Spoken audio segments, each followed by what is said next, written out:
Hi everyone, 1 minute learning stock market playlist के video number 18 और 17 का एग्जांपल वीडियो जिसमें हमने सप्लाई जोन की एक्सेप्शनल मार्किंग्स की बात करी थी।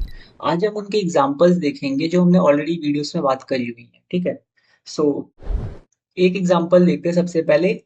ड्रॉप बेस्ड ड्रॉप का एक्सेप्शनल मार्किंग का। ठीक है। इसमें क्या होता था, हमारी जो लेगआउट कैंडल होती थी वो बेस कैंडल के ऊपर क्लोज होती थी, है ना। तो ये वाला देखना, ये वाली हमारी लेग इन है, ये मेरी बेस है, ये मेरी लेगआउट है।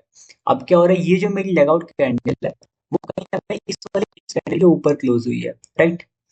तो यहाँ पे जो क्लोजिंग हुई है तो हम लोग क्या करते हैं, प्रॉक्सिमल लाइन को यहाँ, डिजिटल लाइन को यहाँ की जगह यहाँ रखते हैं। ठीक है।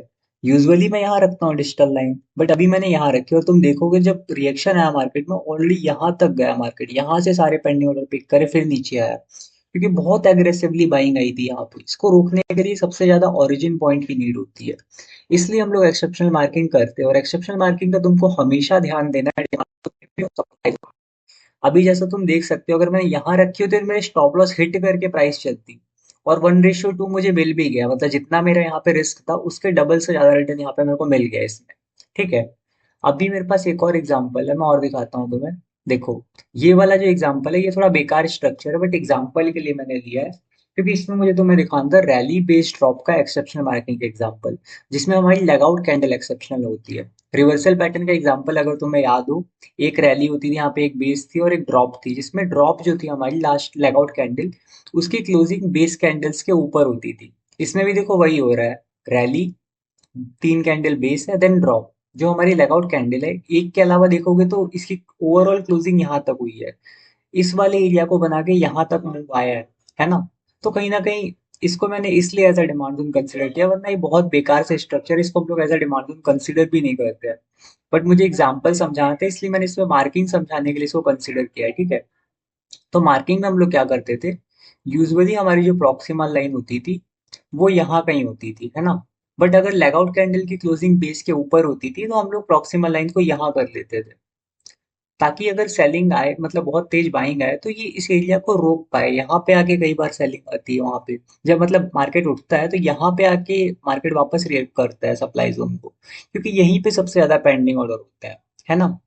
अब एक और एग्जांपल देखते हैं जो बचा हुआ है। ठीक है। डिविस लैब में मैंने ढूंढा एग्जांपल।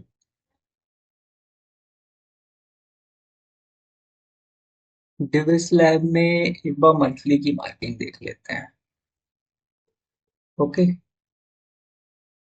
बस थोड़ा नेट स्लो है शायद।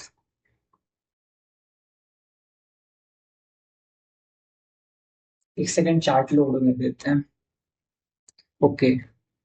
इस टाइम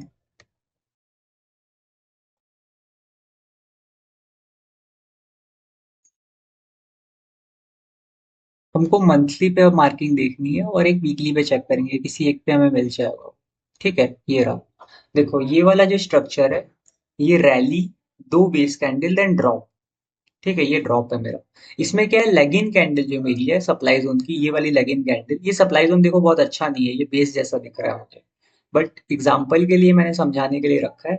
इसमें हमारी डिजिटल लाइन ऑलरेडी कहाँ होती थी, यहाँ पे। बट हमारी जो लेग इन कैंडल है, सबसे पहली कैंडल, वो हमारी ऊपर क्लोज हुई बेस कैंडल पे, तो इस केस में हमारी एक्सेप्शनल मार्किंग यहाँ पे खिसक जाती है। अब तुम सोचोगे मार्केट यहाँ पर रिएक्ट किया, इसको ब्रेक कर दिया, तो ऐसा नहीं है, supply zone demand zone break नहीं होते हैं। ब्रेक भी होते हैं, हम लोग आगे सीखेंगे ब्रेक क्यों होते हैं, उनके क्या रीजंस रहते हैं, कैसे हम इनमें एक्यूरेसी बढ़ा सकते हैं। ये सारी चीजें हम लोग आगे सीखेंगे जब हम लोग सेक्टर वगैरह सब कुछ सीख चुके होंगे। तो तुम्हें पता चल जाएगा इसका रीजन भी, कि ये सप्लाई जोन पर ब्रेक हुआ और दूसरा कोई सप्लाई जोन क्यों ब्रेक हुआ, और भी कई सारे रीजंस होते हैं। ठीक है। सो अभी के लिए इतना ही रखते हैं एग्जाम्पल वीडियो में, किसी को कोई डाउट है तो पूछ सकता है।